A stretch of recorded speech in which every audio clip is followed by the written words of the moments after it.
नमस्कार विद्यार्थियों, श्री शक्ति क्लासेज में आपका पुनः स्वागत है। कल हमने हमारा जो रिवीजन था टेस्ट का वो पूरा कर लिया था। आज हम जो इनडायरेक्ट स्पीच में ऑप्टेटिव सेंटेंस है उनका किस प्रकार से इनडायरेक्ट स्पीच बनता है उसके बारे में बात करते हैं। तो सबसे पहले ऑप्टेटिव सेंटेंस हमने पहले पढ़ लिए थे, बेसिक जो रूल्स पढ़े थे उसमें कि ऑप्टेटिव सेंटेंस होते क्या हैं, कि ऑप्टेटिव सेंटेंस कौन से सेंटेंस होंगे कि इस प्रकार के जो सेंटेंस जिनमें किसी के लिए हम प्रे करते हैं, प्रार्थना करते हैं, विश करते हैं किसी के लिए, किसी को हम शाप देते हैं, बुरा चाहते हैं, यानी कि इस प्रकार का जो भाव होता है ब्लेस करने का, सुभाषिष देने का, अगर ये जो भाव होते हैं यानी प्रे करने का, हम किसी के लिए प्रार्थना कर रहे हैं, किसी के लिए विश कर रहे हैं, किसी को हम शाप दे रहे हैं और किसी को सुभाषिष दे रहे हैं, तो उन सेंटेंस को जो प्रकट किया जाता है वह सेंटेंस ऑप्टेटिव सेंटेंस होते हैं। अब ऑप्टेटिव सेंटेंस की पहचान क्या होती है तो इसके बारे में भी हमने पढ़ा था कि लास्ट में क्या आता है, एक्सक्लेमेशन का जो साइन होता है, एक्सक्लेमेटरी सेंटेंस में भी ये साइन आता है और ऑप्टेटिव सेंटेंस में भी साइन आता है। लेकिन उन दोनों में फ़र्क क्या होगा पहले पढ़ चुके हैं, वापस हम पढ़ रहे हैं कि जिस प्रकार इंपेरेटिव सेंटेंस में सब्जेक्ट नहीं होता था, क्या नहीं होता था, सब्जेक्ट होता क्या था उसमें, यू, लेकिन यू को कहीं पर भी दिखाई नहीं दिया जाता था कि यू यहाँ पर है, भाव है लेकिन देखेंगे नहीं कि हम इसमें यू लिखा हुआ साफ साफ। जैसे लिसन यानी तुम सुनो, तो इतना ही कहा लिसन सुनो, तो वो कौन सा सेंटेंस था, इंपेरेटिव। उसी प्रकार ऑप्टेटिव सेंटेंस में भी क्या होता है कि एक मॉडल छुपा हुआ होता है। कौन सा मॉडल है, मैं। तो मैं मॉडल का प्रयोग किसके लिए किया जाएगा, किसी के लिए प्रे करने के लिए, विश, कर्स और ब्लेस करने के लिए इस मॉडल का प्रयोग किया जाता है। और लास्ट में क्या आएगा, ये साइन आएगा, तो वो कौन सा सेंटेंस हो जाएगा, ऑप्टेटिव सेंटेंस। अब कभी कभार क्या होता है कि सेंटेंस के अंदर मैं नहीं लिखा हुआ होता है, मैं लिखा हुआ भी नहीं होगा, ऑप्टेटिव सेंटेंस होगा, क्योंकि ये क्या हो जाएगा, साइन आ जाएगा। कैसे, क्या फर्क है, जैसे एक सेंटेंस देखें तो आप बताओ कि ये सेंटेंस ऑप्टेटिव है या फिर असर्टिव मॉडल वाला सेंटेंस है। जैसे लिखें, शी सेड टू मी, मे आई कम इन।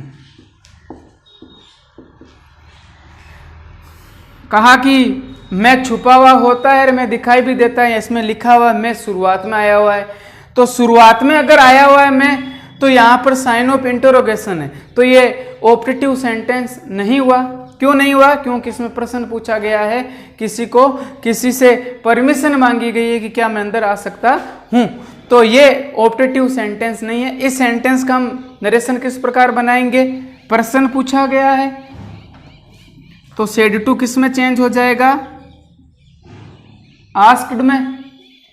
और इंटरोगेटिव सेंटेंस है, चाहे मॉडल का हो चाहे हेल्पिंग वर्ब का हो, इन्वर्टेड कोमा को हटाने के लिए क्या होगा, इफ लगाएंगे। फिर हमें जो इंटरोगेटिव जो साइन है ये हटाना है, तो हमें क्या करना पड़ेगा, सब्जेक्ट को यहाँ लेकर आएंगे और मैं यहाँ ले जाएंगे, तो आई पहले आएगा, तो आई फर्स्ट पर्सन है, चेंज होगा, किसके अनुसार चेंज होगा, सब्जेक्ट के अनुसार। सब्जेक्ट में क्या है, सी, सब्जेक्टिव केस है तो यहाँ क्या हो जाएगा, सी। उसके बाद मैं का क्या होता है, माइट और कम इन। ये सेंटेंस किस लिए बताया, क्योंकि जो मैं का यूज है, मैं जो मॉडल है उसका प्रयोग पॉसिबिलिटी को शो करने के लिए, ये चारों ये जो भाव होते हैं इनको शो करने के लिए, डिजायर कोई इच्छा उसको प्रकट करने के लिए इसका यूज किया जाता है। तो हम सेंटेंस में मैं देखते ही कहते हैं ये तो ऑप्टेटिव सेंटेंस है, ऐसा नहीं हो सकता। जैसे कि ये सेंटेंस है, ये ऑप्टेटिव सेंटेंस नहीं। क्यों नहीं है, प्रश्न पूछा गया है, कहीं पर भी इन चार का भाव नहीं आ रहा है कि किसी को हम प्रार्थना कर रहे हैं कि किसी को शाप दे रहे हैं, ये भाव नहीं है। ये जो सेंटेंस है वो इंटरोगेटिव मॉडल वाला है, तो जिस प्रकार हम बनाते हैं इंटरोगेटिव सेंटेंस को वैसे ही बनेगा। तो अब मैं का आपको पता चल गया होगा कि किस प्रकार सेंटेंस में मैं का यूज होगा, लास्ट में ये साइन आएगा, इसका हमें ध्यान रखना है। ये आया हुआ है, ये एक्सक्लेमेटरी सेंटेंस में भी आता है, लेकिन एक्सक्लेमेटरी में और इसमें ये क्या फर्क होगा कि जिनमें मैं आए फिर ये साइन आ जाए, वो तो कौन सा सेंटेंस है, ऑप्टेटिव, जिसमें ये साइन आ जाए और मैं नहीं आए, मैं का भाव नहीं हो, और भी कुछ है वाटर, हाउ, ये हम एक्सक्लेमेटरी में पढ़ चुके हैं, बाकी आगे जब सेंटेंस पढ़ेंगे उस समय करेंगे। तो इसका हम किस प्रकार से बनाएंगे इनडायरेक्ट स्पीच, तो वो देखो वाक्य में क्या छुपा हुआ होगा, या तो साफ साफ लिखा हुआ होगा मैं, या भाव होगा मैं का। तो सबसे पहले हम कनेक्टिव क्या लगाएंगे, कनेक्टिव का मतलब हम इन्वर्टेड कोमा को हटाने के लिए क्या लगाएंगे, तो जो हमने असर्टिव सेंटेंस के लिए लगाया है वही कनेक्टिव लगाएंगे, यानी कि इन्वर्टेड कोमा को हटाने के लिए हम क्या लगाएंगे, दैट। पहली बात समझ में आ गई होगी। उसके बाद में ये पैसिव वॉइस नहीं है, ये क्या है, नरेशन है। नरेशन में सेंटेंस को असर्टिव किया जाता है, तो वाक्य में जहाँ पर भी मैं आ रहा है उस मैं को सब्जेक्ट के बाद में लेकर आना है, तो मैं का माइट हो जाएगा और कुछ भी नहीं करना है। और सेड टू किस में चेंज होगा, सेड टू सेकंड फॉर्म है, मान लो सेकंड फॉर्म लगभग सेकंड फॉर्म ही आती है, तो सेकंड फॉर्म आती है, तो अगर प्रे का भाव है तो प्रे की सेकंड फॉर्म प्रेड ईडी लगा देंगे, विश की सेकंड फॉर्म ईडी लगा देंगे, कर्स में डी लगा देंगे, ब्लेस में भी ईडी लगा देंगे, सेकंड फॉर्म हो जाएगी। थर्ड फॉर्म भी यही होती है, वो वाक्य के भाव के अकॉर्डिंग आएगा। बाकी इतना ही होगा। हम सेंटेंस करते हैं और समझते हैं कि किस प्रकार होगा। एक्सक्लेमेटरी सेंटेंस में कंफ्यूज नहीं होना है। एक सेंटेंस लिख रहे हैं,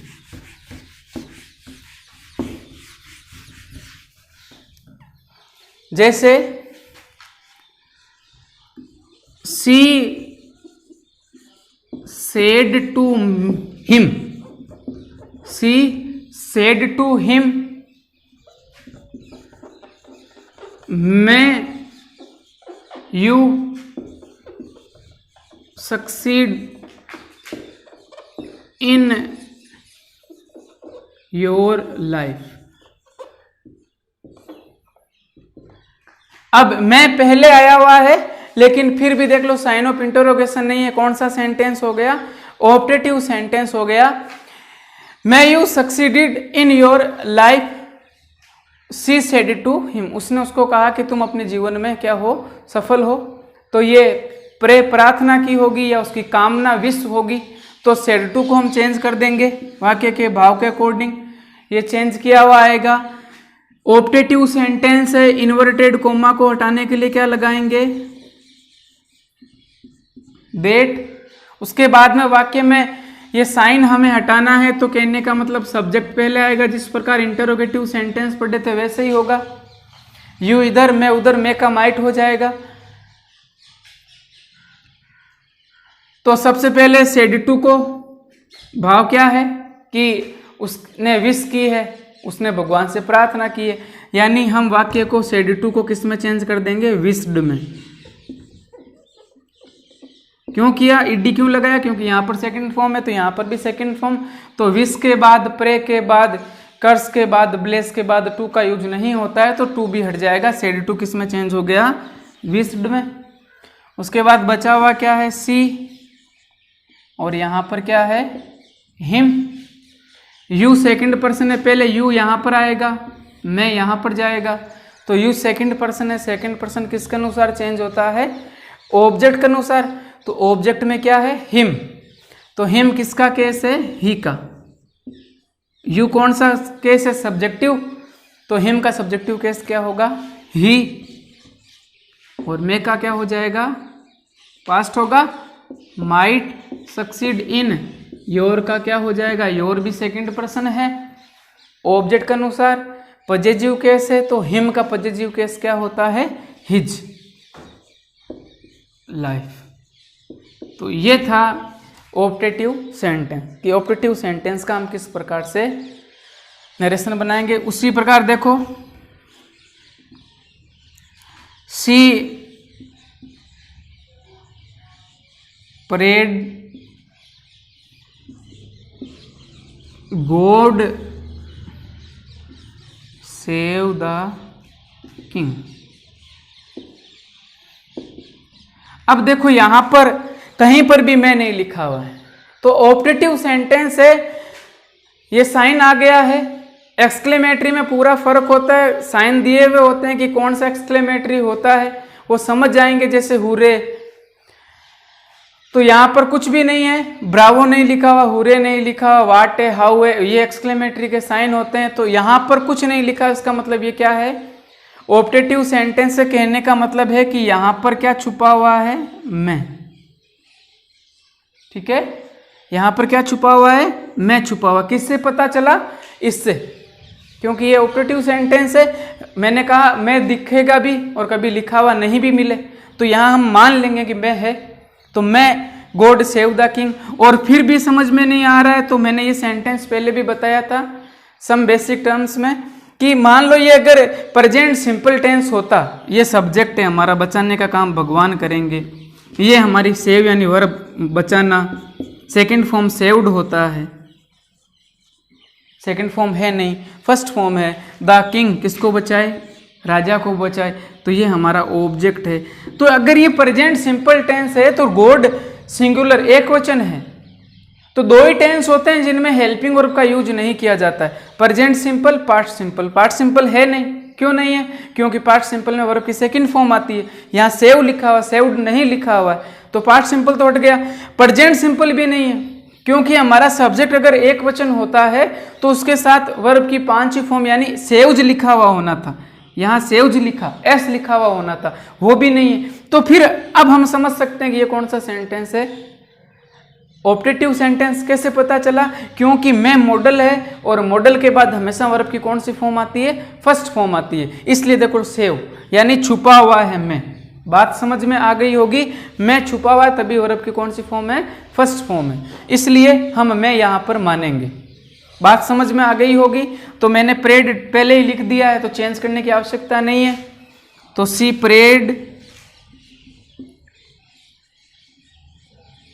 उसके बाद क्या लगाएंगे, इन्वर्टेड कॉमा को हटाने के लिए देट ही लगाएंगे।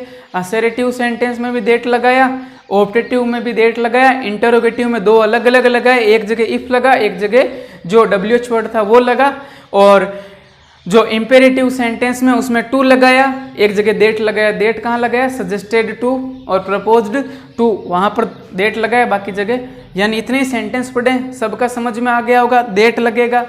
उसके बाद गॉड का गॉड ही रहेगा, क्योंकि हम मैं मानेंगे तो मैं यहाँ आएगा, अगर यही माने तो फिर वो इंटरोगेटिव सेंटेंस का रूप ले सकता है, सेंटेंस में कोई चेंज नहीं आएगा, रूप भी ना ले तो भी चेंज नहीं आएगा। तो मैं का क्या हो जाएगा, माइट, माइट मॉडल है, तो मॉडल के बाद वर्ब की फर्स्ट फॉर्म आती है, तो यही लिखा हुआ सेव द किंग। इस प्रकार से ये सेंटेंस बनेगी। तो ये बात समझ में आई होगी, इंपेरेटिव सेंटेंस का किस प्रकार से हम जो है नरेशन इनडायरेक्ट स्पीच बनाते हैं। ध्यान रखना मैं होता है, मैं का क्या करना है, माइट करना है। माइट कहाँ आएगा, सब्जेक्ट के तुरंत बाद में। और कुछ उदाहरण करते हैं, उसके बाद आगे चलते हैं।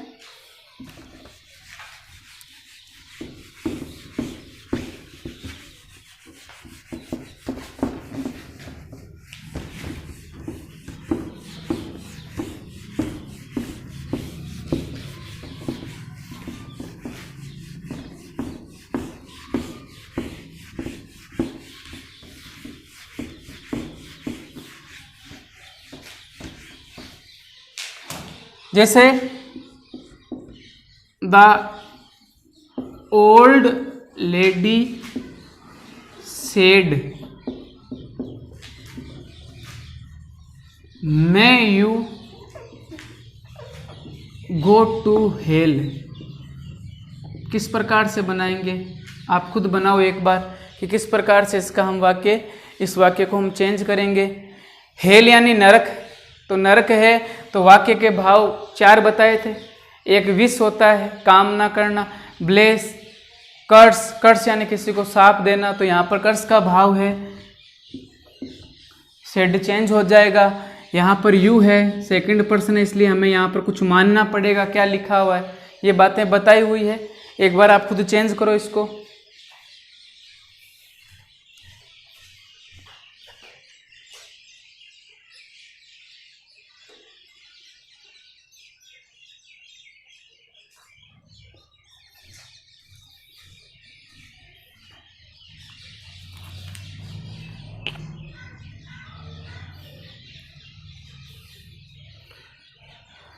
कर दिया होगा change.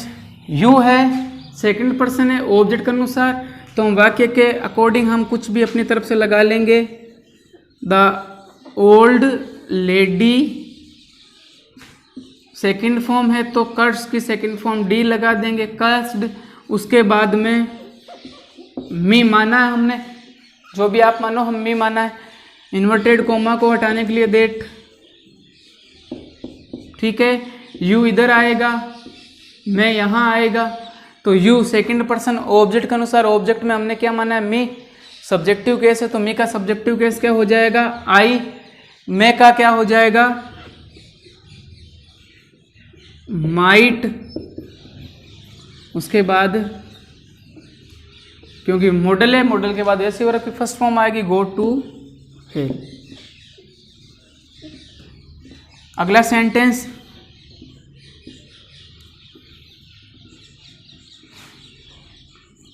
Rakesh said to her,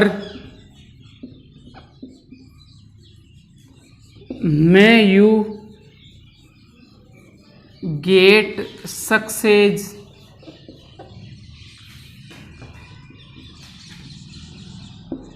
in your life। इसका चेंज करो, किस प्रकार से होगा।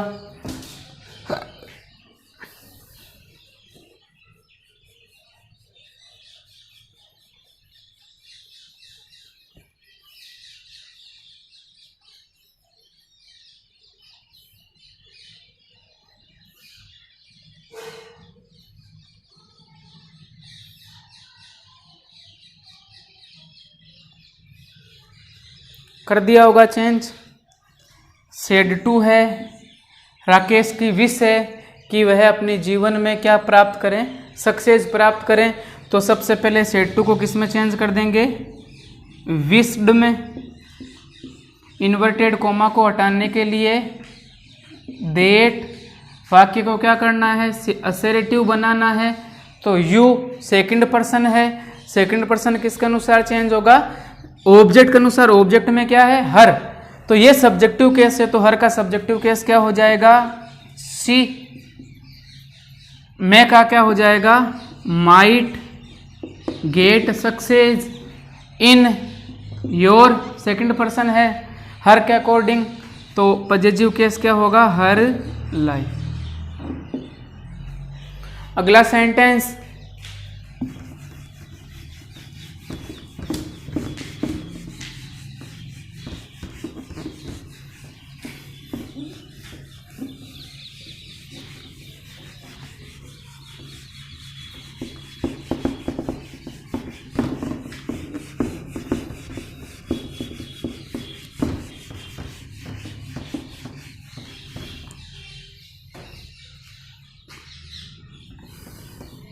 Rohit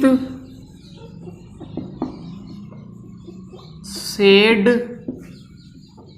to his enemy, Rohit ने अपने शत्रु को कहा, मैं यू डाई टुडे, आज तुम मर जाओ। शत्रु के लिए तो प्रार्थना नहीं की, शत्रु के लिए कहा कि तुम मर जाओ। तो अभिशाप दिया है, साप दिया, सॉरी, तो साप दिया, तो इसको चेंज करो, किस प्रकार से चेंज होगा। ऑप्टेटिव सेंटेंस से पता चल रहा है, मैं आया हुआ है, शुरुआत में आया हुआ है।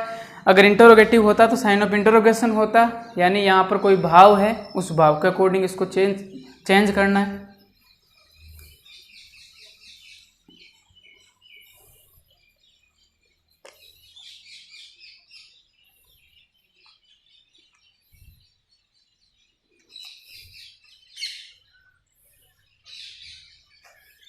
कैसे करेंगे चेंज? सेड टू है तो साफ देने का भाव है, तो सबसे पहले रोहित CURSED कस्ट हिज एनिमी। उसके बाद इन्वर्टेड कोमा को हटाने के लिए ऑप्टेटिव सेंटेंस होता है, तो क्या लगाएंगे? देट, यू यहाँ आएगा, मैं यहाँ जाएगा, तो यू किसके लिए है? उसके एनिमी के लिए, दोनों तरफ ही है, उसका शत्रु भी लड़का है, ये रोहित भी है, तो यहाँ पर लगाएंगे ही किसके लिए है? लिख दो, रोहित एनिमी, रोहित के शत्रु है, रोहित का जो शत्रु उसके लिए।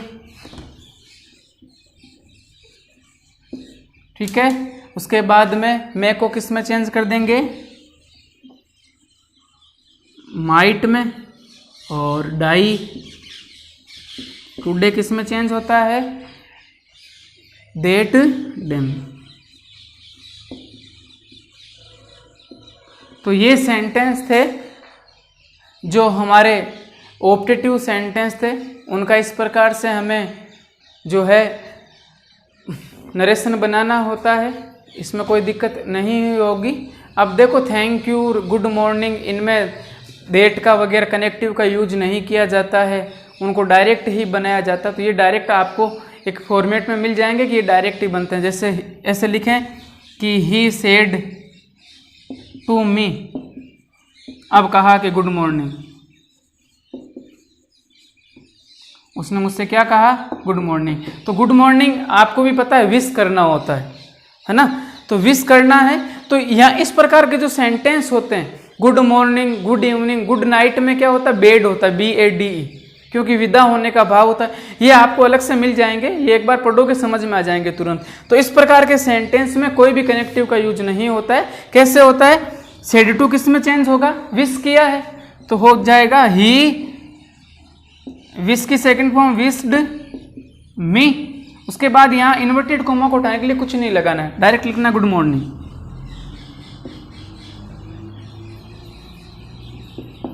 ठीक है ना? गुड बाय लिखा हुआ हो और गुड नाइट लिखा हुआ हो, तो गुड बाय और गुड नाइट में दोनों में अलविदा, दूर जाने का भाव होता है, तो वहां पर विश्ड की जगह BADE लिखते हैं, बेड। और बाकी इसी प्रकार सेंटेंस बनते हैं। He bade me, good night, good bye. और गुड आफ्टरनून है तो he wished me good morning, good afternoon. He said to me thank you, तो उसका डायरेक्ट ही बनाते हैं कि ही थैंक्ड मी। तो ये आपको एक फॉर्मेट में पूरे मिल जाएंगे, जिनको आप एक बार पढ़ोगे समझ में आ जाएंगे, जिनके लिए कोई स्पेशल रूल नहीं होते हैं।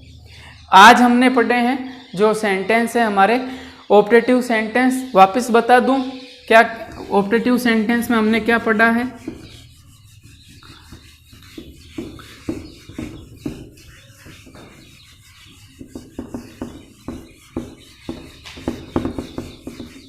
डायरेक्ट बता देता हूं कि किस प्रकार से हमने पढ़ा है। वाक्य का भाव क्या होगा?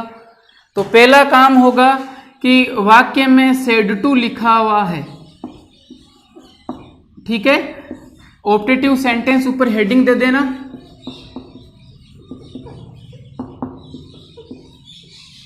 कैसे पता चलता है पहले ये बता दूं, तो एक बार इस प्रकार लिखा हुआ होगा, यहां पर मैं लिखा हुआ होगा और यहाँ पर ये साइन होगा, ये ऑप्टेटिव सेंटेंस होगा। इसका हमें इनडायरेक्ट स्पीच बनाना है, तो क्या करेंगे? सबसे पहले सेड टू है, सेड टू को हम किस वाक्य के भाव के अकॉर्डिंग, सेकंड फॉर्म है तो विश्ड, प्रेड, कर्स्ड, ब्लेस्ड, इनमें चेंज करेंगे। ये आपको दिया हुआ होगा, बस अलग तो यही है, ये बुराई है, किसी का बुरा चाहना है, बाकी सब में अच्छाई का भाव है। ये चेंज हो जाएगा, पहला काम। दूसरा काम क्या होगा? कनेक्टिव, कनेक्टिव यानी इन्वर्टेड कोमा को हटाने के लिए क्या लगाएंगे? देट, ठीक है। उसके बाद तीसरा काम क्या है कि यहाँ पर प्रेड, विश्ड कुछ भी लिखा हुआ है, यहाँ देट लिखेंगे, यहाँ सब्जेक्ट आएगा, फिर मैं का क्या हो जाएगा? माइट यहाँ पर लिखेंगे। प्रोनाउन संबंधित परिवर्तन होंगे, टाइम एंड डिस्टेंस संबंधित परिवर्तन होंगे जो हमने पहले पढ़ लिए हैं। बाकी इतना ही रूल है, इस प्रकार से हमें इनको करना है और ये आराम से हो जाएंगे। वापस देख लो, मैं ये साइन होगा, साइन ऑफ इंटरोगेशन नहीं होगा। Said to wished prayed cursed blessed में चेंज होगा। उसके बाद कनेक्टिव डेट लगाएंगे जैसे असर्टिव में लगाया था। उसके बाद पहले सब्जेक्ट आएगा, ये जो मैं पहले है वो दूसरे स्थान पर आएगा, ये पहले स्थान पर है, मैं का क्या हो जाएगा माइट। इतना ही चेंज करना है और ये एक्सक्लेमेशन साइन हट जाएगा, फुल स्टॉप लगा देंगे। बाकी प्रोनाउन चेंज करेंगे, जो भी प्रोनाउन आएंगे उनमें चेंज किया जाएगा और टाइम एंड डिस्टेंस संबंधित परिवर्तन जरूर होंगे। बाकी टेंस में क्या परिवर्तन करना नहीं आता है, मैं का माइट करना है, ये सब काम होंगे। ये है हमारा ऑप्टेटिव सेंटेंस। तो आपको ये समझ में आया होगा। आज के लिए बस इतना ही, धन्यवाद।